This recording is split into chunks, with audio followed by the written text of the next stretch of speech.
Imaginez travailler des années pour quelqu'un sans jamais être vraiment remarqué. Jusqu'à ce qu'un soir, tout bascule.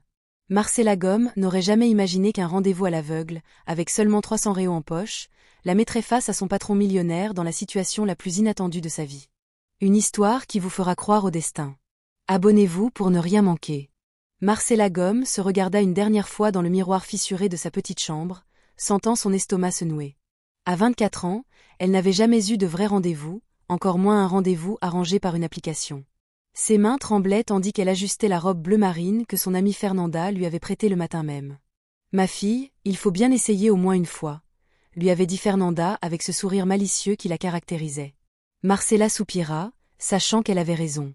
Elle travaillait comme domestique depuis 3 ans dans la demeure de Gustavo Galvao, l'un des hommes d'affaires les plus respectés de Rio de Janeiro, mais sa vie sociale était quasi inexistante. Elle passait ses dimanches à laver son linge ou à aider sa mère au marché de São Gonçalo. Ce soir serait différent. Ce soir, elle osait rêver d'être choisie. Elle prit les 300 réaux qu'elle avait économisés, son unique fortune, et les rangea soigneusement dans son petit sac à main. La robe était un peu trop grande, mais sa couleur mettait en valeur son teint hâlé et faisait briller ses yeux marron foncé d'une manière particulière. Fernanda avait insisté pour lui prêter aussi ses chaussures noires à petits talons, même si elle la serrait un peu. « Oh mon Dieu, qu'est-ce que je fais ?» murmura Marcella en appliquant un gloss bon marché acheté à la pharmacie du quartier. Son cœur battait si fort qu'elle avait l'impression qu'il allait lui sortir de la poitrine. Pendant 2 semaines, elle n'avait communiqué avec Diego, son mystérieux ami, que par message sur l'application. Il semblait gentil, travailleur, quelqu'un qui comprenait son monde simple. Il lui avait promis de l'emmener dans un beau restaurant à Ipanema, une perspective qui paraissait un rêve inaccessible à Marcella. Elle prit une profonde inspiration, attrapa les clés de sa vieille Gole et quitta son appartement de Niteri, partagé entre la terreur et l'excitation. Pour la première fois depuis des années, elle se sentait belle. Pour la première fois depuis des années, elle avait de l'espoir. Le trajet en voiture jusqu'au restaurant Rosa Dourada lui parut interminable.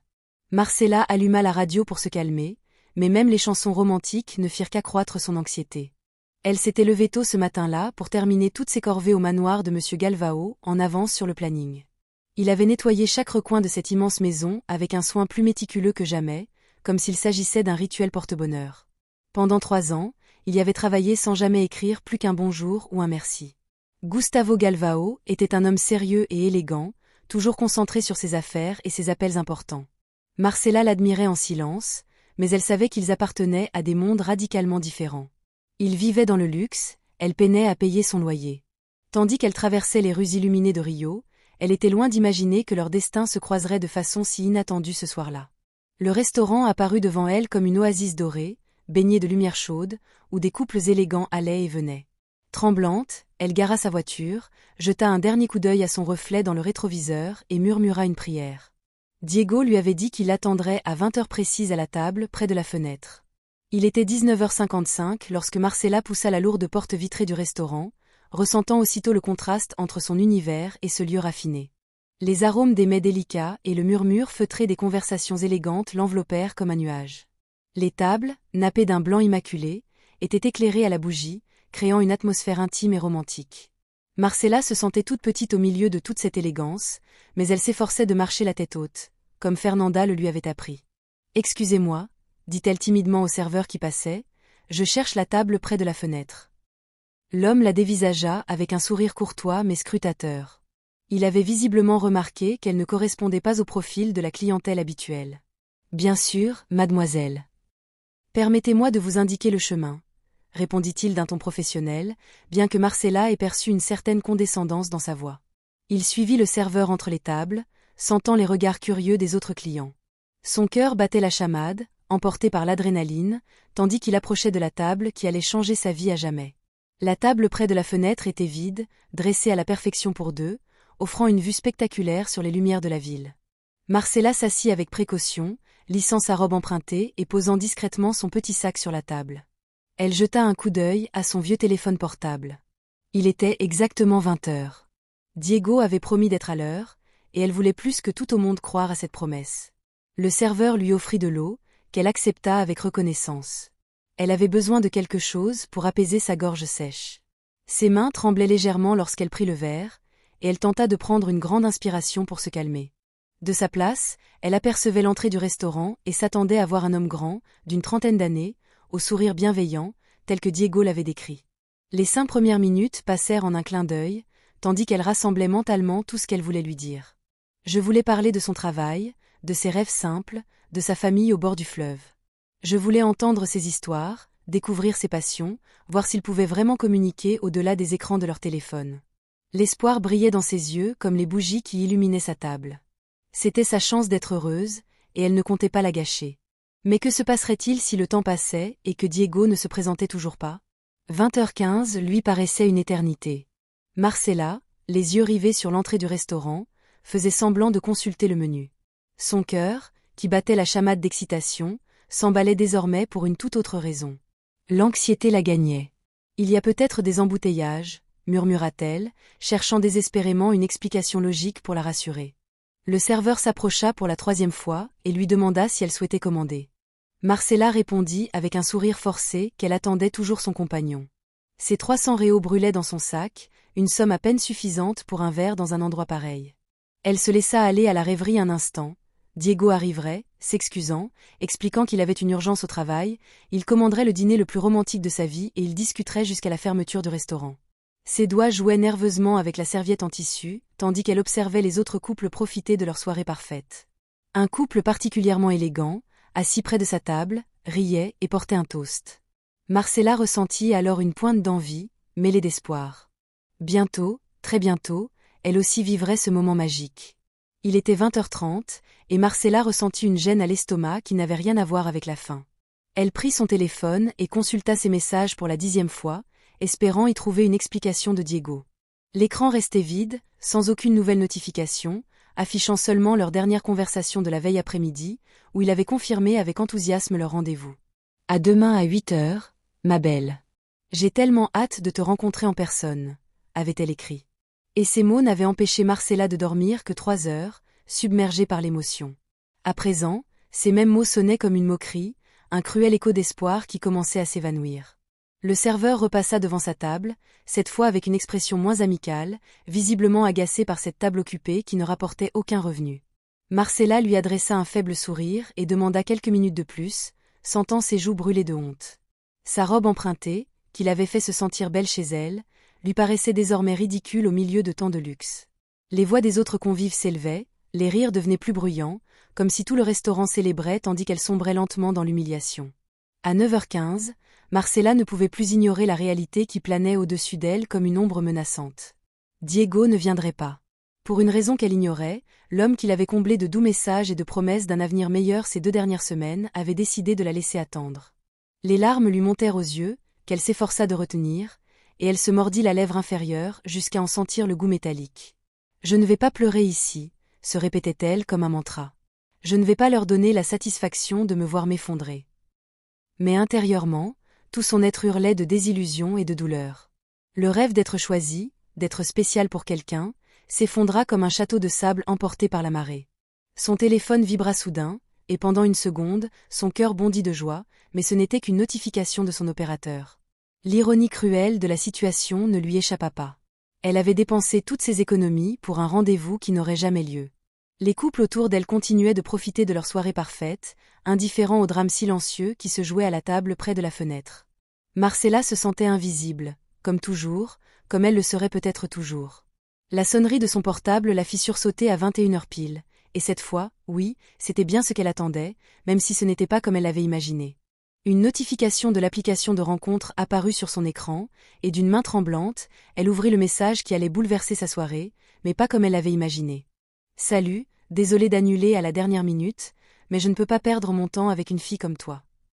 Je crois que nous ne sommes pas compatibles. Bonne nuit. » Ces mots la frappèrent comme une gifle, et Marcela dut relire le message 3 fois avant de le comprendre pleinement. Une fille comme toi. Qu'est-ce que ça voulait dire, au juste? Une fille modeste? Une fille qui faisait le ménage? Une fille qui n'avait pas d'argent pour un repas bon marché?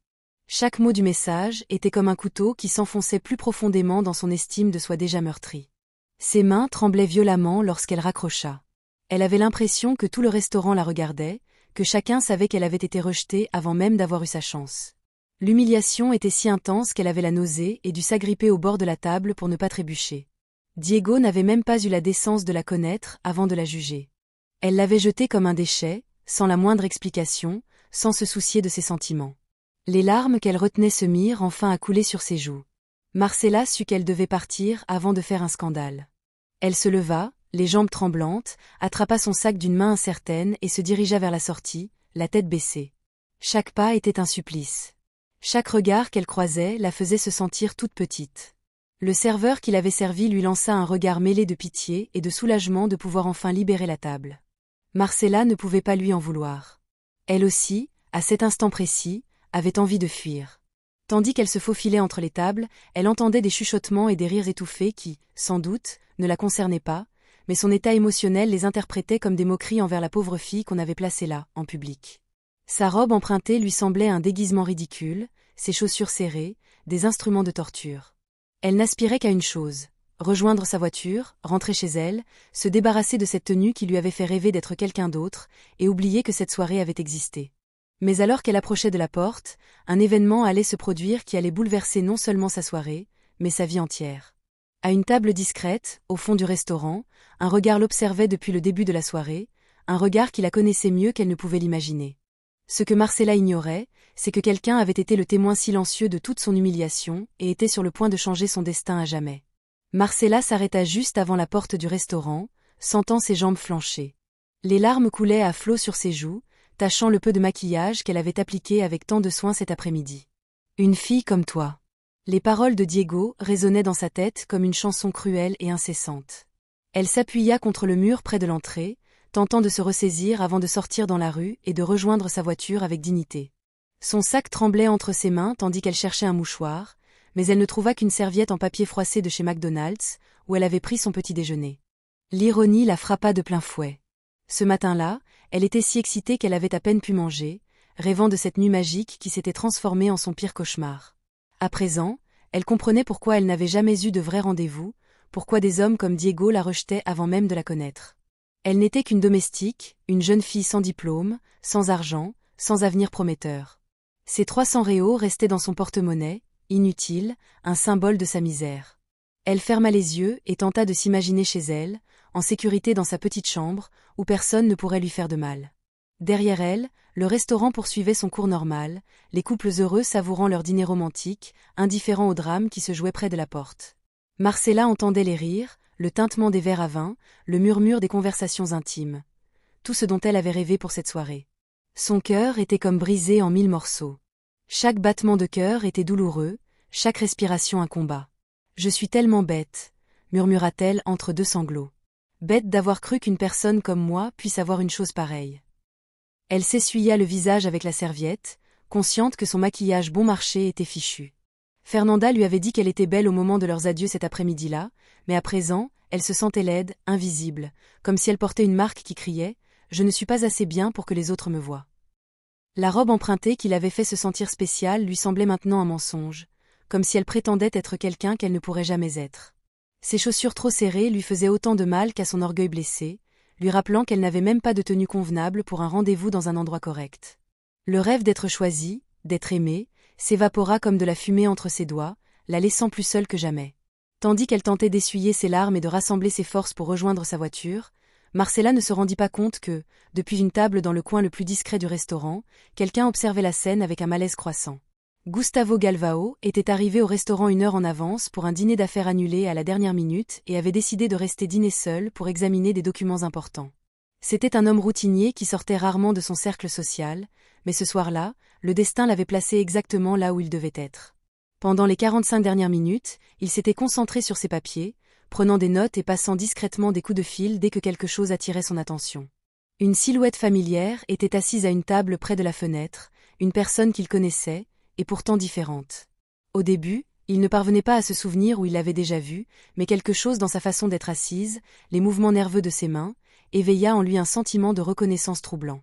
Il leva les yeux de ses documents et l'observa plus attentivement, éprouvant une étrange curiosité pour cette femme qui semblait déplacée dans ce restaurant élégant. Elle n'était pas son genre de cliente habituelle, c'était évident, mais il y avait chez elle quelque chose qui l'intriguait irrésistiblement. La révélation le frappa comme un coup de foudre lorsque Marcella se leva et se dirigea vers la sortie. C'était Marcella, sa gouvernante, mais métamorphosée. Gustavo cligna des yeux à plusieurs reprises, incrédule. Pendant 3 ans, Marcella lui avait été pratiquement invisible, une présence discrète et efficace qui maintenait sa maison impeccable sans jamais s'immiscer dans sa vie. Il la connaissait comme une femme simple qui arrivait tôt, travaillait en silence et repartait sans un bruit, toujours vêtue de vêtements de travail modestes et les cheveux attachés en une queue de cheval pratique. Mais ce soir, c'était tout à fait différent. Ses cheveux ondulaient doucement sur ses épaules, encadrant un visage qu'il n'avait jamais vraiment remarqué auparavant. La robe bleu marine mettait sa silhouette en valeur d'une manière qui le surprit, et l'élégance naturelle de ses mouvements le fascinait. Comment avait-il pu ne jamais la voir ainsi? Se demanda-t-il, partagé entre la confusion et un sentiment plus profond qu'il ne parvenait pas à identifier. Pendant des années, il avait vécu sous le même toit que cette femme magnifique, sans se douter de rien.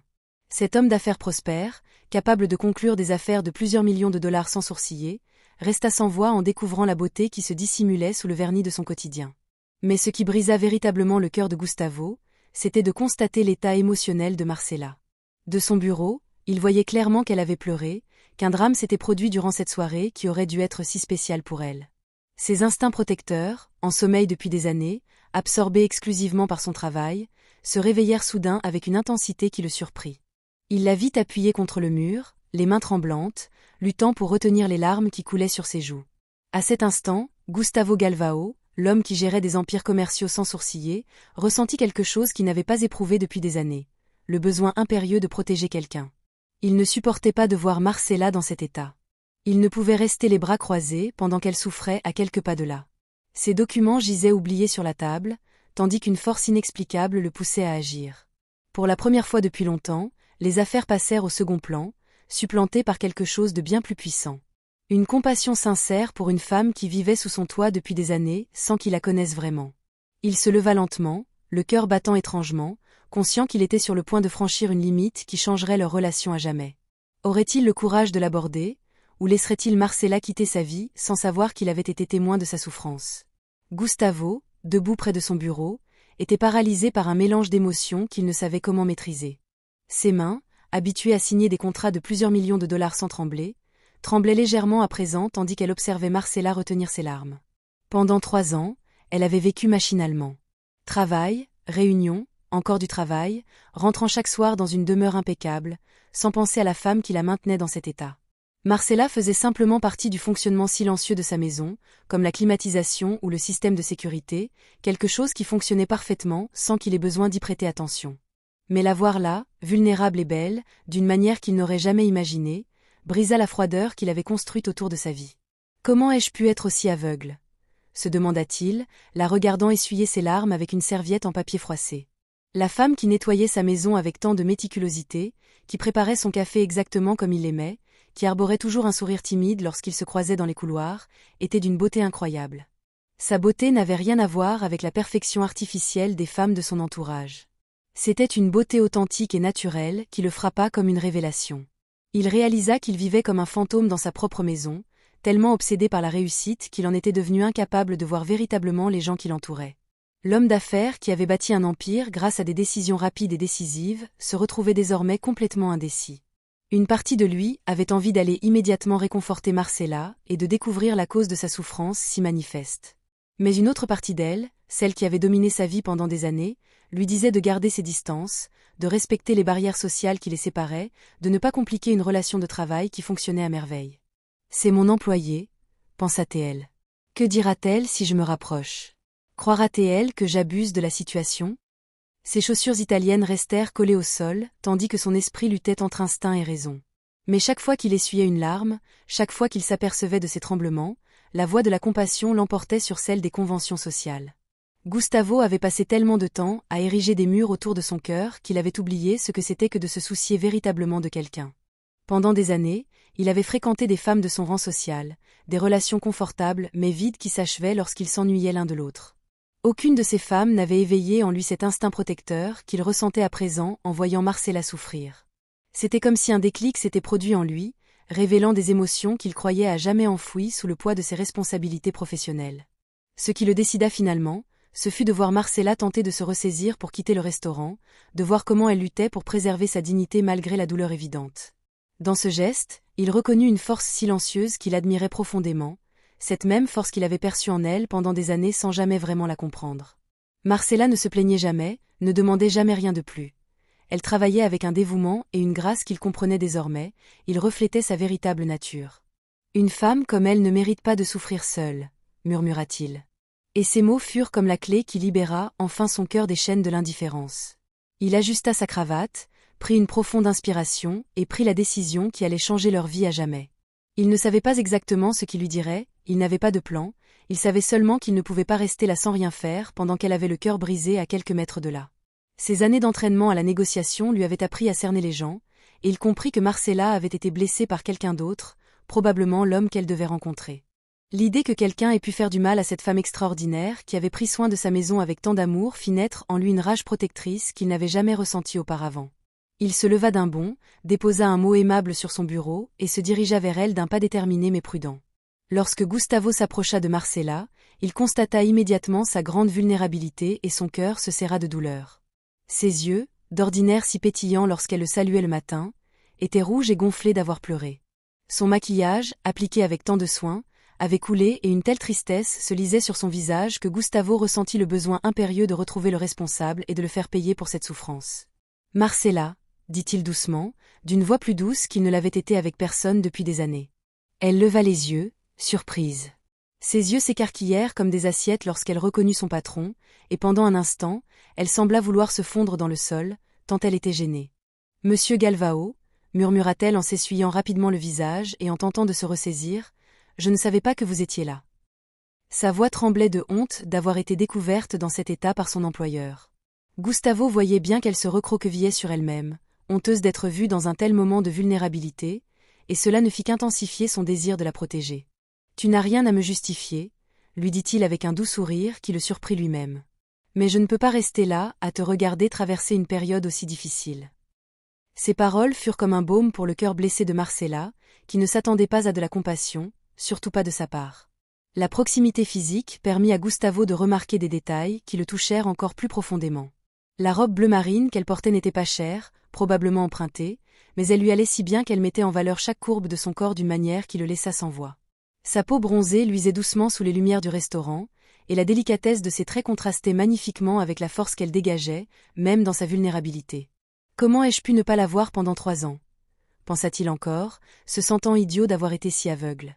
Il percevait son doux parfum, simple et féminin, qui se mêlait à l'odeur naturelle de sa peau, créant une combinaison qui l'enivrait d'une manière totalement inattendue. Ses mains, qu'il avait vu s'affairer sans relâche dans la maison, tremblaient maintenant légèrement tandis qu'elle serrait son petit sac, et Gustavo dut se retenir de les prendre dans les siennes pour la réconforter. « Marcella », répéta-t-il, cette fois d'un ton plus ferme, « je ne sais pas ce qui s'est passé ce soir, mais personne ne mérite d'être seul dans un moment pareil. Cela vous dérangerait-il si je vous tenais compagnie un instant ?» Sa proposition planait entre eux, comme un pont vers un avenir totalement nouveau et inconnu. Marcella plongea son regard dans le sien, et y vit quelque chose qu'elle n'avait jamais vu auparavant. Gustavo Galvao la voyait bel et bien, peut-être pour la première fois depuis 3 ans. Marcella resta figée, ne sachant comment réagir à la présence inattendue de son patron au moment le plus humiliant de sa vie. La honte lui brûlait les joues tandis qu'elle cherchait désespérément les mots justes pour expliquer sa présence. Elle pleurait dans un restaurant élégant, vêtu de vêtements empruntés. « Monsieur Galvao, je peux vous expliquer, » balbutia-t-elle, sentant son monde s'écrouler encore davantage. Pendant 3 ans, elle avait gardé une distance respectueuse, toujours professionnelle, toujours discrète, et la voilà maintenant dans la situation la plus vulnérable et la plus imaginable, face à l'homme qui la payait. Son esprit s'emballait, se demandant si cela allait lui coûter son emploi. S'il jugerait sa présence dans un endroit aussi élégant, s'il la jugerait pour sa souffrance manifeste. Mais lorsqu'elle leva les yeux vers lui, ce qu'elle vit la surprit profondément. Il n'y avait aucun jugement dans son regard, aucune trace de la froideur distante qu'il affichait toujours chez lui. Au contraire, il y avait quelque chose de chaleureux, une sincère préoccupation, qui fit battre son cœur plus fort. Gustavo la regardait comme il ne l'avait jamais regardée auparavant, comme s'il la voyait vraiment pour la première fois. Son regard parcourut son visage avec une douceur qui la fit se sentir vulnérable, sans pour autant la juger, comme si elle découvrait une beauté jusque-là cachée. La transformation de Gustavo était si manifeste qu'il en fut lui-même surpris. Pendant des années, il avait cultivé une image professionnelle froide et distante, notamment avec ses employés, maintenant toujours des limites sociales bien définies. Mais voir Marcella ainsi, vulnérable et belle sous la douce lumière du restaurant, avait fait voler en éclats toutes ses barrières d'un seul coup. « Tu n'as rien à m'expliquer » répéta-t-il d'une voix plus douce que celle qu'il avait employée depuis des années. « Je veux juste m'assurer que tu vas bien. » Il réalisa que, pour la première fois depuis longtemps, il se souciait véritablement du bien-être d'autrui, non par obligation ou par politesse, mais pour quelque chose de bien plus profond qu'il ne savait nommer. La robe bleu marine qu'elle portait sublimait son teint doré d'une manière à couper le souffle, et la façon dont ses cheveux encadraient son visage lui conférait une élégance naturelle qui rivalisait avec celle des plus grandes femmes de la haute société qu'il ait connue. Ses traits, qu'il n'avait qu'entrevus lors de leur brève rencontre matinale. Il les étudiait maintenant avec fascination, remarquant la finesse de ses pommettes, la douceur de ses lèvres, l'expressivité de ses yeux qui reflétaient chaque émotion comme des miroirs de l'âme. C'était comme s'il avait vécu 3 ans avec une œuvre d'art chez lui sans s'en rendre compte. Comme si vous vouliez savoir comment cette nuit allait changer vos vies à jamais. « Puis-je m'asseoir avec vous » demanda Gustavo avec une gentillesse qui les surprit tous les deux. Marcella hocha la tête, incapable de parler, encore sous le choc de la situation surréaliste. Lorsqu'il s'assit en face d'elle à la petite table près de la fenêtre, l'intimité de l'espace lui fit prendre davantage conscience de sa présence masculine. Gustavo était un bel homme, elle l'avait toujours su, mais le voir d'aussi près, en dehors du cadre professionnel, lui permit d'apprécier des détails qu'elle n'avait jamais remarqués auparavant. Ses yeux gris scintillaient d'éclats dorés à la lueur des bougies, et des rides d'expression laissaient deviner qu'il avait jadis été plus joyeux. Ses cheveux châtains foncés étaient parfaitement coiffés, mais quelques mèches rebelles lui donnaient un air plus humain, moins intimidant. Il portait un costume bleu marine impeccable, qui avait probablement coûté plus de 6 mois de salaire, mais la façon dont il avait desserré sa cravate et légèrement retroussé ses manches le rendait plus accessible. « Je dînais seul quand je t'ai vu, » expliqua-t-il doucement, « et je n'ai pas pu m'empêcher de remarquer que quelque chose t'avait blessé. » Sa voix avait un pouvoir hypnotique qui détendit Marcella pour la première fois de la soirée, comme si être avec lui était la chose la plus naturelle au monde. Malgré la différence de classe qui les séparait, Marcella sentit une étrange chaleur l'envahir en entendant le ton sincèrement inquiet de Gustavo. Pendant 3 ans, elle avait travaillé en silence, se déplaçant dans sa maison comme un fantôme efficace, se demandant toujours quel genre d'homme il était vraiment, au-delà de sa façade froide et professionnelle. À présent, assise en face de lui dans ce cadre intime, elle commençait à entrevoir des facettes de sa personnalité qu'elle n'avait jamais soupçonnées. « J'avais un rendez-vous » murmura-t-elle finalement, les mots s'échappant dans un murmure gêné. « Mais il a décidé que ça ne valait pas la peine de faire ma connaissance. » Ses yeux se remplirent de nouveau de larmes au souvenir du message cruel de Diego, et il vit le visage de Gustavo se durcir légèrement. « T'a-t-il envoyé un message » demanda-t-il. Et lorsqu'elle acquiesça, ses mâchoires se crispèrent, trahissant une colère profonde. « Un homme qui traite une femme ainsi ne mérite pas une seconde de ton temps, » lança-t-elle d'un ton ferme qui fit battre le cœur de Marcella à tout rompre. Et elle n'a visiblement aucune idée de ce qu'elle rate. Ses paroles étaient comme un baume pour son amour-propre blessé, mais plus encore que les mots eux-mêmes, c'était la sincérité dans son regard qui commença à panser une blessure intérieure. Pour la première fois depuis des années, quelqu'un la défendait. Quelqu'un pensait qu'elle méritait mieux que le rejet et l'humiliation. Le silence qui suivit n'était pas gênant, mais chargé d'une tension inattendue. Gustavo se surprit à scruter chaque détail du visage de Marcella, mémorisant la façon dont ses cils projetaient de douces ombres sur ses joues lorsqu'elle baissait les yeux, la manière dont elle mordillait légèrement sa lèvre inférieure lorsqu'elle était nerveuse, la couleur exacte de ses yeux qui oscillaient entre le brun et l'or selon la lumière. C'était comme s'il découvrait les couleurs après des années passées en noir et blanc, et cette sensation était si intense qu'elle lui donna le vertige. « Marcella » dit-il doucement, savourant la sonorité de son nom dans ce nouveau contexte. « Je ne sais pas si c'est approprié, mais tu es incroyablement belle ce soir. » Les mots lui échappèrent avant qu'il ne puisse les retenir, chargés d'une sincérité qui le surprit lui-même. Il vit son rougissement intense, ses yeux s'écarquillaient de surprise, et il comprit que personne ne lui avait probablement jamais rien dit de tel depuis longtemps, et peut-être jamais de cette façon. « Pas seulement ce soir, » ajouta-t-il, la révélation le frappant comme un coup de foudre. « Tu as toujours été belle, j'étais juste trop aveugle pour le voir. » À cet instant précis, assis à cette table intime avec la femme qui partageait son espace depuis des années sans vraiment la connaître, Gustavo sut que sa vie venait de prendre un tournant radical. 2 êtres issus de mondes si différents pouvaient-ils trouver l'authenticité? Ou n'était-ce qu'un bref instant de compassion, voué à s'évanouir avec le jour? Marcella sentit le souffle lui manquer en écoutant les paroles de Gustavo. Jamais personne, absolument personne, ne lui avait parlé avec ce mélange de respect et d'admiration sincère qu'elle percevait dans sa voix.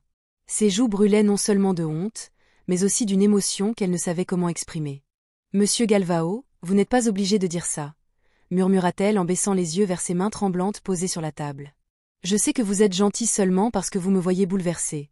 ajouta-t-elle, mais lorsqu'elle leva les yeux vers lui, l'intensité de son regard la laissa sans voix. Ce n'était ni de la pitié, ni une politesse forcée qu'elle y lisait. Il y avait quelque chose de bien plus profond, quelque chose qui lui donnait l'impression d'être la seule femme au monde à cet instant précis. Pendant 3 ans, elle avait nettoyé sa maison, préparé son petit déjeuner, lavé son linge, restant toujours invisible, gardant toujours à l'esprit qu'ils appartenaient à des mondes différents. Gustavo était cultivé, brillant, raffiné, tout ce qu'elle n'était pas. Mais la façon dont il la regardait maintenant, comme s'il venait de découvrir un trésor caché, la fit remettre en question tout ce qu'elle croyait savoir de sa place dans le monde. Ses yeux gris semblaient lire dans ses pensées, dans ses insécurités, dans tous les rêves secrets qu'elle avait gardés au fond de son cœur pendant des années. « Marcella, dit Gustavo en se penchant légèrement en avant, puis-je te demander quelque chose ?» Elle acquiesça d'un signe de tête, mêlant nervosité et curiosité. Il poursuivit d'une voix qui n'était plus qu'un murmure intime. « Pourrais-tu m'appeler Gustavo ? Au moins pour ce soir, nous pourrions oublier que je suis ton patron et que tu es ma femme de chambre. Nous pourrions simplement être 2 personnes qui se sont rencontrées au moment parfait. » Sa demande la surprit tellement qu'elle resta sans voix pendant plusieurs secondes. L'idée de l'appeler par son nom, de le traiter d'égal à égal, lui était si étrangère qu'elle ne sut comment réagir. Mais il y avait dans son regard quelque chose qui l'invitait à faire ce saut dans le vide, à oublier un instant les différences sociales qui les séparaient habituellement. Gustavo murmura un nom, comme pour expérimenter, et le prononcer lui parut étrange, mais excitant à la fois. Il vit ses yeux s'illuminer à l'écouter, un sourire sincère illuminer son visage, un sourire qui transforma complètement ses traits sérieux. À cet instant, assis en face d'elle à la table intime du restaurant, il ne ressemblait plus à l'homme d'affaires puissant et distant qu'elle connaissait. Il semblait simplement être un homme vulnérable à sa manière, en quête d'un véritable lien avec un autre être humain. C'était comme si tous deux avaient ôté les masques qu'ils portaient depuis des années. Le serveur s'approcha discrètement de la table, visiblement soulagé de voir qu'enfin, quelqu'un d'autre était assis là. « Vous souhaitez commander quelque chose ?» demanda-t-il avec un professionnalisme retrouvé. Marcella se raidit aussitôt, se souvenant de ses 300 réaux et de sa situation financière précaire. Elle ne pouvait pas laisser Gustavo payer pour elle. Ce serait trop humiliant, mais elle n'avait pas non plus les moyens de dîner dans un endroit pareil. « Je devrais y aller », commença-t-elle, mais Gustavo l'interrompit doucement. « Reste, je t'en prie », implora-t-il, et il y avait quelque chose dans sa voix qui la figea sur place. « Je serais ravi que vous vous joigniez à moi pour dîner, non pas comme patron et employé, mais comme ami. » Le mot « ami » planait entre eux, chargé de possibilités qu'aucun des deux n'osait encore nommer. Marcella le regarda droit dans les yeux, cherchant le moindre signe de condescendance ou de pitié, mais n'y trouva qu'une sincérité authentique. « Tu es en sécurité ?» demanda-t-elle doucement. Lorsqu'il hocha la tête avec un sourire à couper le souffle, elle sentit quelque chose se détendre en elle. « Alors oui » murmura-t-elle. « J'aimerais rester, Gustavo. » Son nom sonnait de plus en plus naturel sur ses lèvres, de moins en moins interdit. Le serveur prit leur commande, et pour la première fois de la soirée, Marcella se laissa aller à la détente. Pendant qu'ils attendaient leur plat, Gustavo se surprenait à être fasciné par chaque petit détail de Marcella, qu'il n'avait jamais eu l'occasion d'observer auparavant. La façon dont elle gesticulait en parlant, l'éclat dans ses yeux lorsqu'un sujet la touchait, le petit rire qui s'échappait de ses lèvres quand il faisait une remarque qui l'amusait. « Parlez-moi de vous » demanda-t-il, sincèrement curieux de connaître cette femme qui vivait sous son toit depuis des années sans qu'il sache qui elle était vraiment. Marcella parut timide au début, peu habituée à être au centre de l'attention de façon positive, mais peu à peu, elle commença à s'ouvrir. Il lui parla de sa famille restée à l'intérieur des terres de Rio, de son arrivée à Rio de Janeiro en quête d'une vie meilleure, de son rêve simple d'avoir un jour une petite maison avec un jardin où planter des fleurs. Ces histoires étaient modestes, mais empreintes d'une chaleur et d'une authenticité qui touchèrent Gustavo au plus profond de son cœur. Il réalisa que, pendant des années, il avait été entouré de gens qui lui disaient ce qu'il pensait qu'il voulait entendre. Mais Marcella parlait avec le cœur, sans filtre, sans arrière-pensée. C'était rafraîchissant, comme il ne l'avait pas été depuis des décennies. Chaque mot qui sortait de sa bouche la rendait plus intéressante, plus désirable, plus indispensable à ses yeux, d'une manière qu'il ne pouvait expliquer rationnellement. Lorsque le repas arriva, une magie opéra entre eux. Les différences sociales s'estompèrent peu à peu, laissant place à une véritable connexion humaine dont l'intensité les surprit tous deux. Gustavo se surprit à rire comme il ne l'avait pas fait depuis des mois, se détendant d'une manière qu'il ne se souvenait pas avoir jamais connue. Marcella, de son côté, commençait à entrevoir l'homme derrière le titre, le cœur solitaire derrière la réussite professionnelle. « Tu sais ce qu'il y a de plus étrange dans tout ça ?» dit Gustavo en posant sa fourchette et en la regardant droit dans les yeux. « Pendant 3 ans, nous avons vécu sous le même toit, respirer le même air, étaient si proches physiquement, et pourtant, nous nous rencontrons pour la première fois ce soir. Marcella acquiesça, partageant la même incrédulité. C'est comme si nous étions deux inconnus menant des vies parallèles, répondit-elle doucement. Je n'aurais jamais imaginé que tu, se corrigea-t-elle avec un sourire timide, sois si humaine. Son commentaire le fit rire, d'un rire franc qui transforma complètement son visage.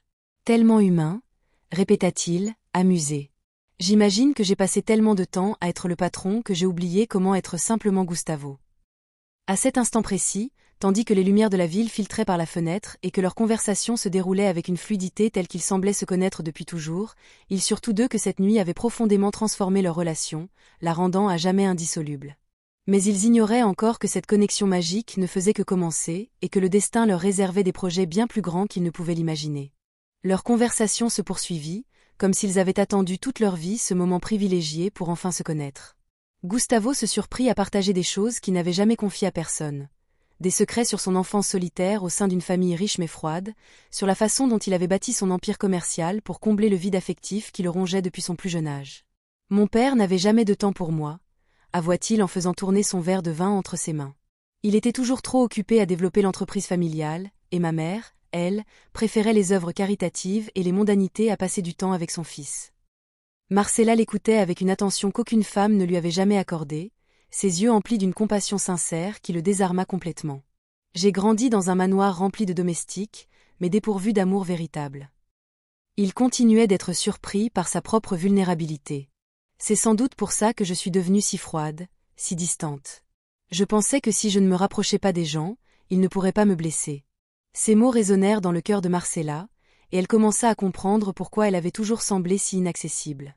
Ce n'était pas l'arrogance qui le tenait à distance, mais la volonté de se protéger de la douleur.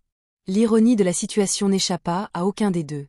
Il avait grandi dans le luxe, mais en manque d'affection véritable, tandis qu'elle avait grandi modestement, mais entourée de l'amour inconditionnel de sa famille. « J'ai grandi dans un village de Valença », confia Marcella d'une voix douce, mais empreinte de nostalgie.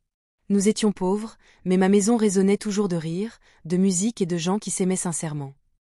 Ses yeux s'illuminèrent lorsqu'il évoqua ses souvenirs, et Gustavo fut profondément touché par la chaleur qui se dégageait de lui lorsqu'il parlait de sa famille. Ma mère avait toujours sa porte ouverte à quiconque avait besoin d'un repas ou d'un endroit où dormir. Mon père travaillait au champ du lever au coucher du soleil, mais il ne rentrait jamais les mains vides, ne serait-ce qu'avec un petit cadeau, même une simple fleur cueillie en chemin. Leurs enfances étaient si différentes qu'ils semblaient venir de planètes différentes, mais étrangement, ces différences les ont rapprochés au lieu de les séparer. Gustavo comprit que tout l'argent du monde ne pourrait lui acheter ce que Marcella avait eu gratuitement. Une famille qu'il aimait inconditionnellement. Je suis arrivé à Rio à 21 ans, poursuivit-il, avec seulement 300 reais et le rêve d'envoyer de l'argent à ma famille. Je n'aurais jamais imaginé travailler un jour dans une si belle demeure.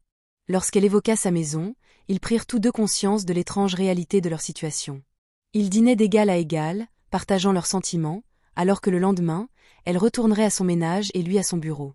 « Marcella », dit Gustavo d'une voix douce en tendant la main par-dessus la table jusqu'à ce que leurs doigts effleurent les siens, « puis-je te poser une question personnelle ?» Ce contact physique les électrisa tous les deux, une étincelle de connexion qui dépassait de loin l'amitié. Elle hocha la tête, le cœur battant si fort qu'elle était certaine qu'il pouvait l'entendre. « Pourquoi n'es-tu jamais mariée ? Une femme comme toi, si belle, si attentionnée, si authentique, comment est-il possible que tu sois encore célibataire ?»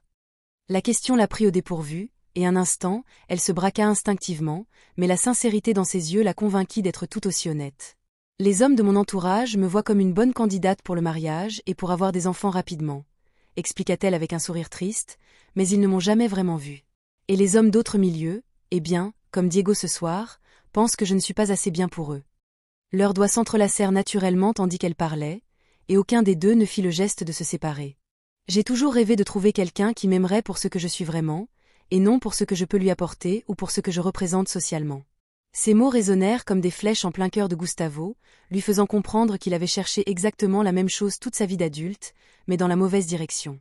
L'instant devint plus intime lorsque Gustavo lui serra doucement la main et se pencha en avant, réduisant la distance qui les séparait. « Et vous ? » demanda Marcella avec une audace qui la surprit elle-même. « Pourquoi un homme comme vous dîne-t-il seul un vendredi soir ?» La question le fit sourire ironiquement. Parce que toutes les femmes de mon entourage s'intéressent à mon nom, à mon compte en banque, à ce que je peux faire pour leur carrière ou leur statut social, avoua-t-il. J'ai eu des relations, mais jamais de véritable connexion avec qui que ce soit. J'avais toujours l'impression d'être un acteur jouant le rôle du petit ami parfait, du mari idéal, sans que personne ne prenne la peine de connaître l'homme qui se cachait derrière tout ça. Ces paroles, d'une honnêteté brutale, l'ont profondément touché. Ce soir, pour la première fois depuis des années, je me sens moi-même. Avec toi, je peux simplement être Gustavo. Ni l'héritier, ni le célibataire convoité. Un homme découvrant que la femme la plus extraordinaire qu'il ait jamais connue vit sous son toit depuis 3 ans. Leurs regards se croisèrent et restèrent ainsi pendant de longues secondes, communiquant dans un langage qui transcendait les mots. C'était comme s'ils pouvaient lire dans l'âme l'un de l'autre, reconnaissant chez l'autre ce qu'ils cherchaient sans le savoir. La tension entre eux était palpable, chargée de possibilités qu'aucun des deux n'osait encore nommer, mais qu'ils ressentaient tous deux au plus profond de leur être. Le restaurant commença à se vider peu à peu autour d'eux, mais ils étaient si absorbés par leur conversation qu'ils ne remarquèrent presque pas le temps qui passait.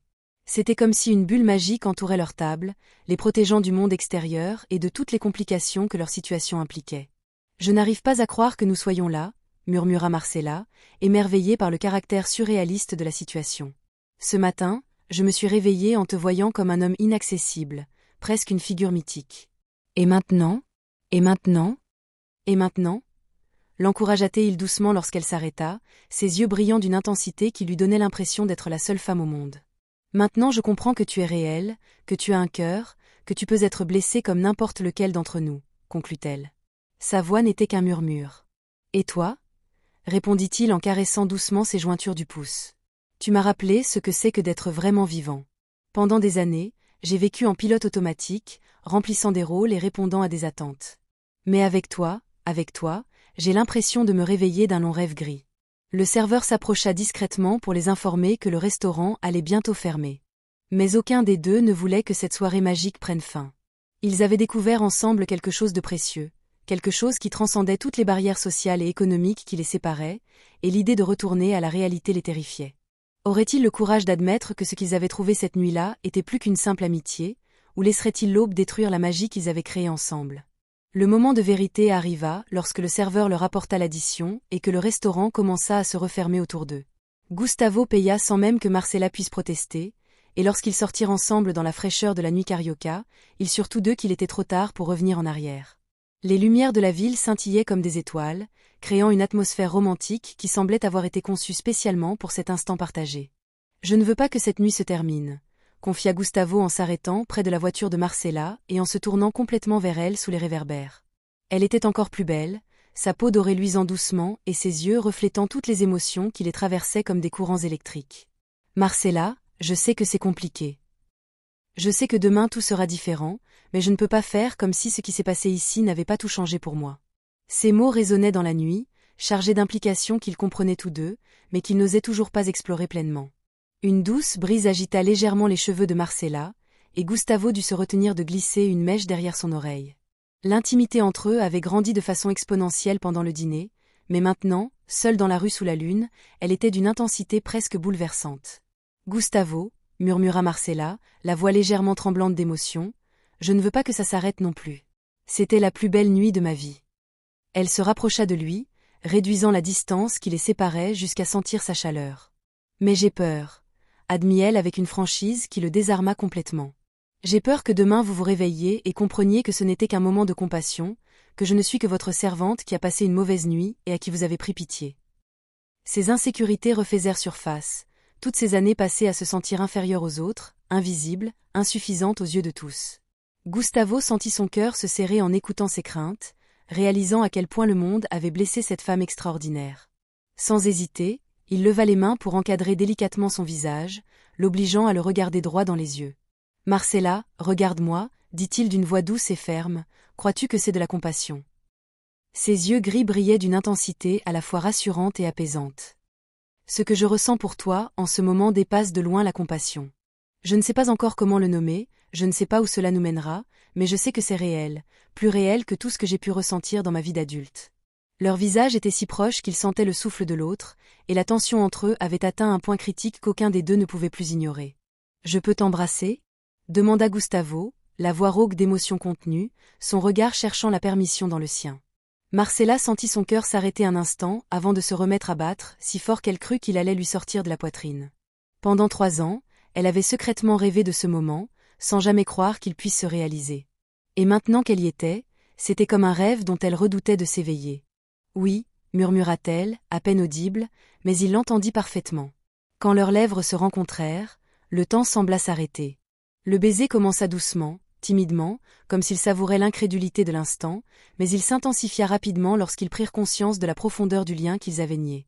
Les lèvres de Gustavo étaient douces et fermes à la fois, et il l'embrassa avec une passion contenue qui témoignait d'années d'émotions refoulées trouvant enfin leur expression. Marcella se laissa aller dans ses bras, toutes ses défenses s'effondrant tandis qu'elle se laissait aller complètement au moment le plus romantique de sa vie. Ses mains glissèrent sur sa poitrine, sentant les battements accélérés de son cœur, qui résonnaient parfaitement avec le sien. Lorsqu'ils se séparèrent enfin, tous deux étaient essoufflés et profondément transformés. La ligne qui avait séparé leur monde pendant 3 ans avait été franchie de manière irréversible, et ils le savaient tous les deux. « Mon Dieu !» murmura Gustavo en posant son front contre le sien. « Que va-t-on faire maintenant ?»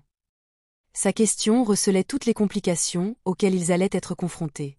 Il était son patron, il venait de mondes sociaux complètement différents, avec des attentes sociétales et des jugements d'autrui différents, mais à ce moment-là, avec le goût de ses lèvres encore sur les siennes et la chaleur de son corps si proche, aucune de ces complications ne semblait importante. « Je ne sais pas, » répondit Marcella sincèrement, « mais je sais que je ne veux plus faire semblant de ne pas ressentir ce que je ressens pour toi. » Ces mots furent comme une douce musique aux oreilles de Gustavo, et il comprit que cette femme courageuse était prête à affronter toutes les difficultés liées à l'exploration de ce qu'ils avaient découvert ensemble. « Alors n'y allons pas de l'avant, » décida-t-elle en prenant ses mains dans les siennes. « Je ne sais pas comment nous allons y arriver, mais je veux essayer.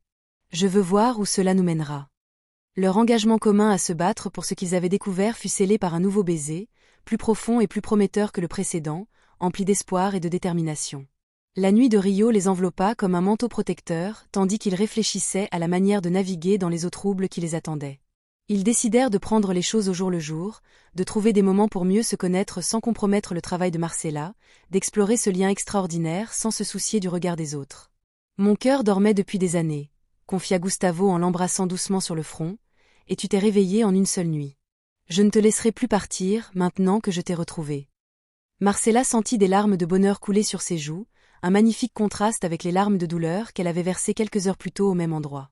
« Je n'aurais jamais cru que quelqu'un comme toi puisse m'aimer, » murmura-t-elle, et il l'interrompit doucement. « Pas quelqu'un comme moi, Marcella, moi, Gustavo, l'homme que tu as réveillé ce soir, l'homme qui t'a fait te sentir enfin entière. » Alors qu'ils se disaient au revoir en se promettant de se revoir le lendemain, ils savaient tous deux qu'ils avaient trouvé quelque chose d'extraordinaire ensemble. Diego, l'homme qu'il avait si cruellement rejeté, avait involontairement été l'artisan de son bonheur en ne se présentant pas ce soir-là. Le destin avait conspiré pour les placer exactement là où ils devaient être, au moment précis où ils étaient tous deux prêts à s'ouvrir au véritable amour. Mais le véritable défi ne faisait que commencer. Comment des mondes si différents pouvaient-ils bâtir un avenir commun sans que la société ne les détruise au passage? Les jours qui suivirent cette nuit magique furent comme vivre dans un rêve à la fois magnifique et terrifiant. Marcella arrivait chaque matin au manoir de Gustavo, le cœur battant la chamade, ne sachant plus comment se comporter maintenant que tout avait changé entre eux. Le lundi suivant leur rencontre au restaurant, il l'attendait dans la cuisine avec une tasse de café préparée exactement comme elle l'aimait, un détail qui la surprit car elle ne lui avait jamais fait part de ses préférences. « Bonjour, ma belle », dit-il avec un sourire qui la fit fondre, et lorsqu'il se pencha pour l'embrasser, Marcella sentit son monde entier se réorganiser autour de cet instant parfait. Au cours des 2 semaines suivantes, ils instaurèrent un petit rituel secret. Elle travaillait comme d'habitude la journée, mais l'après-midi, une fois ses heures de travail terminées, ils passaient des heures ensemble sur le balcon de la maison, à discuter et à apprendre à se connaître à un niveau qu'ils n'auraient jamais cru possible. Gustavo annulait des réunions importantes juste pour être avec elle, chose qu'il n'avait jamais faite pour aucune femme.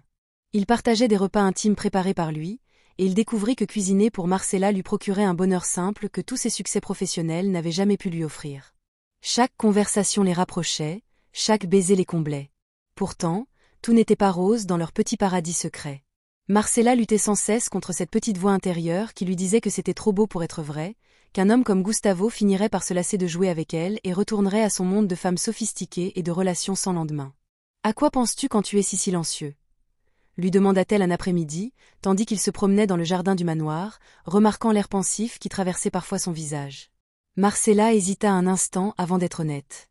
Je pense à ce qui se passera quand tu te lasseras de tout ça, confia-t-elle en s'arrêtant près de la fontaine centrale, quand tu comprendras que je ne suis qu'une simple fille qui ne trouve pas sa place dans ton monde. Ces paroles le frappèrent comme une gifle, et Gustavo réalisa à quel point toutes ces années à être traité comme un incapable avaient nui à son estime de soi. Marcella, regarde-moi, demanda-t-il en prenant son visage entre ses mains avec cette douceur qui la désarmait peu à peu. Mon univers, c'est toi. Tout le reste n'est que théâtre, obligation, un rôle que je joue parce qu'on l'attend de moi. Mais ça, dit-elle en réduisant la distance qui les séparait, c'est ce qu'il y a de plus réel dans ma vie. Ses yeux gris brillaient d'une sincérité qui la rassurait, mais les insécurités d'une vie entière ne pouvaient être guéries par de jolis mots, aussi sincères soient-ils. Gustavo était également en proie à ses propres conflits intérieurs. Ses parents avaient recommencé à le presser de se marier, lui suggérant des candidates idéales issues de familles influentes du milieu social de Rio de Janeiro. Sa mère avait organisé un dîner avec la fille d'un associé, une femme diplômée de la PUC, ayant des relations politiques et qui serait parfaite pour développer l'entreprise familiale. « Je m'en fiche, maman », avait-il déclaré fermement lors d'une conversation téléphonique tendue. « Je t'ai déjà dit que lorsque je serai prêt à me marier, je choisirai ma femme. » Son refus avait provoqué un scandale familial dont les répercussions se faisaient encore sentir, alimenté par des menaces voilées concernant son avenir dans l'entreprise et son héritage. Mais chaque fois qu'il regardait Marcella, chaque fois qu'il la voyait rire ou l'entendait chanter doucement en travaillant dans le jardin, sa détermination à protéger ce qu'ils avaient construit ensemble se renforçait. Un soir, alors qu'il dînait sur la véranda sous les étoiles, il lui prit la main et lui fit une promesse qui allait tout changer. « Marcella, je veux que tu saches quelque chose. Peu importe la pression que ma famille exerce sur moi, peu importe les obstacles que nous rencontrons, je ne te laisserai pas partir. Ce que nous avons est trop précieux pour le sacrifier aux attentes des autres. » Ces paroles étaient comme un baume pour son cœur fragile, mais aussi une déclaration de guerre contre un monde qui ne les accepterait pas facilement. L'épreuve décisive survint 3 semaines après leur première rencontre au restaurant. Gustavo avait été invité à un gala de charité prestigieux, le genre d'événement mondain où son absence serait remarquée et critiquée. Pendant des jours, il avait hésité entre y aller seul ou risquer d'emmener Marcella comme cavalière officielle, sachant que cela reviendrait à officialiser leur relation. « Je veux que tu viennes avec moi, » lui dit-il finalement un après-midi alors qu'elle arrosait les fleurs du jardin. « Je veux que le monde entier sache que la femme la plus incroyable de Rio de Janeiro est à moi. » Marcella laissa tomber le tuyau, sentant que ses jambes ne le soutiendraient pas. « Gustavo, je n'y arrive pas, » murmura-t-elle, la peur palpable dans sa voix. « Je ne suis pas à ma place dans ce monde, je ne saurais pas me comporter, quoi dire, comment m'habiller, ils se rendront tout de suite compte que je suis différente. » Sa réaction ne le surprit guère, mais il avait espéré que 3 semaines d'amour et de soutien constant auraient renforcé sa confiance en elle. « Je ne veux pas que tu leur ressembles, » répondit-il en s'approchant et en la prenant dans ses bras. « Je veux que tu sois exactement toi-même. Tu es plus vraie, plus authentique, plus belle que n'importe quelle femme présente à ce gala. Et si elles ne le voient pas, c'est leur problème, pas le nôtre. » Sa foi en elle était inébranlable, mais Marcella savait que se confronter au regard critique de la haute société carioca serait la plus grande épreuve de leur relation. Après 2 jours d'hésitation et de longues conversations nocturnes, Marcella prit la décision la plus courageuse de sa vie. « J'irai avec toi, » lui dit-elle d'une voix tremblante mais déterminée, « si tu crois vraiment que j'en suis capable, si tu penses vraiment que je mérite tous les drames que cela va engendrer, alors j'irai. » Le sourire qui illumina le visage de Gustavo était si éclatant qu'il aurait pu illuminer toute la ville. « Tu vaux tout, Marcella », lui assura-t-il en l'embrassant avec une passion qui laissait présager un avenir radieux et des rêves partagés. « Non seulement tu vaux tous ces drames, mais tu vaux aussi que je change toute ma vie pour toi. » Ce soir-là, ils élaborèrent des plans détaillés. Il engagerait une styliste personnelle pour l'aider à se préparer, lui achèterait une robe qui la ferait se sentir comme la reine qu'elle était à ses yeux, et ils affronteraient ensemble les réactions, quelles qu'elles soient. « Demain soir » murmura-t-il contre ses lèvres, « demain soir, tout le fleuve saura que Gustavo Galvão est profondément amoureux de la femme la plus extraordinaire au monde. » Ces paroles furent comme une formule magique qui transforma la peur de Marcella en détermination. Pour la première fois de sa vie, quelqu'un était prêt à tout risquer pour elle, et cela lui donna le courage d'affronter toutes les épreuves qui se dresseraient sur son chemin. Ensemble, ils pourraient conquérir le monde. Serait-il prêt à affronter la réaction du monde entier lors de leur première apparition publique? Ou cette épreuve briserait-elle leur idylle? La soirée du gala de charité arriva comme un tourbillon de nervosité et d'émotions contradictoires. Marcella avait passé la journée dans un spa de luxe à Ipanema, où la styliste de Gustavo l'avait métamorphosée en une version d'elle-même qu'elle n'aurait jamais osé espérer. Ses cheveux, ondulés et glamour, encadraient parfaitement son visage. Son maquillage sublimait ses atouts sans masquer sa beauté naturelle, et la robe que Gustavo avait choisie pour elle était une œuvre d'art en soie brodée qui la faisait ressembler à une déesse. Lorsqu'il la vit descendre les marches du manoir, il en resta bouche bée. « Tu es la plus belle femme que j'ai jamais vue », murmura-t-il, la voix rauque d'émotion. Et Marcella pouvait lire dans ses yeux qu'il ne s'agissait pas d'une exagération romantique, mais de la pure vérité, de son point de vue. Durant le trajet en voiture élégante jusqu'à l'hôtel Copacabana Palace, où se déroulait l'événement, Gustavo ne lâcha pas sa main une seule seconde, comme s'il voulait lui transmettre toute sa force et sa confiance par ce contact physique. « Quoi qu'il arrive ce soir, » lui dit-il à l'approche de l'hôtel, « je veux que tu te souviennes que tu es extraordinaire, que tu mérites d'être là autant que n'importe qui d'autre, et que je serai à tes côtés quoi qu'il arrive. » Ces paroles étaient comme un bouclier protecteur autour du cœur nerveux de Marcella. Entrer dans cette soirée, c'était comme se jeter dans la gueule du loup. Les photographes étaient en délire en voyant Gustavo Galvão, l'un des célibataires les plus convoités de Rio de Janeiro, arriver au bras d'une inconnue qui, de toute évidence, n'appartenait pas à son cercle d'amis habituel. Les flashs des appareils photo l'aveuglèrent un instant, mais Gustavo garda son bras fermement autour de la taille de Marcella, la guidant en toute sécurité à travers la foule de badauds. Qui est-elle? D'où vient-elle? Est-ce ta nouvelle petite amie? Les questions fusaient autour de lui comme des abeilles en colère, mais Gustavo les ignora complètement, concentré uniquement sur le bien-être et la sécurité de Marcella. Une fois à l'intérieur de l'élégante salle de bal, les regards devinrent encore plus intenses. Les femmes de la haute société l'examinaient de la tête aux pieds d'un œil critique, cherchant manifestement à la situer sur leur échelle sociale, sans y parvenir. Les hommes, en revanche, ne pouvaient s'empêcher de la regarder avec une admiration évidente, ce qui rendait Gustavo à la fois fier et protecteur. « Respire, ma belle », lui murmura-t-il à l'oreille, « tu es la femme la plus élégante de tout cet endroit. » Sa foi inébranlable en elle était le point d'ancrage dont il avait besoin pour garder son sang-froid. Tandis qu'il traversait le hall, Gustavo présenta Marcella à ses connaissances et à ses associés avec une fierté qu'il ne pouvait dissimuler, et peu à peu, elle se détendit et révéla sa personnalité naturelle et charmante. La véritable surprise de la soirée survint lorsque Patricia Whitman, la matriarche incontestée de la société de Rio de Janeiro et mère d'une des ex-petites amies les plus en vue de Gustavo, s'approcha de leur table pendant le dîner. « Gustavo, mon chéri, » dit-elle avec ce sourire glacial que les femmes de son rang avaient perfectionné au fil des générations, « tu ne nous as pas encore présenté ton compagnon. » Le venin dans sa voix était subtil mais indéniable, et Marcella se sentit se recroqueviller intérieurement. Mais avant que Gustavo ne puisse répondre, Marcella se leva avec une grâce qui la surprit elle-même. « Je suis Marcella Gomme, » dit-elle avec un sourire sincère et chaleureux. « Enchantée de faire votre connaissance, Madame Whitman. » Sa simplicité et son authenticité contrastaient si fortement avec l'artificialité du lieu que cela produisit un effet inattendu.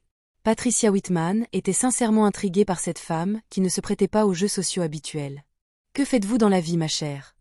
demanda-t-elle, s'attendant manifestement à une réponse qui lui permettrait de la cataloguer et peut-être même de la briser socialement. « Je travaille comme domestique, » répondit Marcella sans vergogne. « Et je suis très fière de mon travail. » Son honnêteté brutale laissa Patricia sans voix un instant, mais alors quelque chose d'extraordinaire se produisit. La femme se mit à rire, d'un rire authentique auquel personne ne s'attendait. « Mon Dieu, quel plaisir !» murmura-t-elle. « Cela fait des années que je n'ai pas rencontré quelqu'un d'aussi authentique. » Le programme d'échange fut le sujet de conversation principal tout au long du gala. Au fil de la soirée, Marcella se sentait de plus en plus à l'aise d'être elle-même. Elle ne cherchait pas à imiter les manières sophistiquées des autres femmes, elle ne prétendait pas connaître des références culturelles qui lui étaient étrangères, elle ne s'excusait pas de ses origines modestes. Au contraire, elle laissait transparaître sa personnalité naturelle.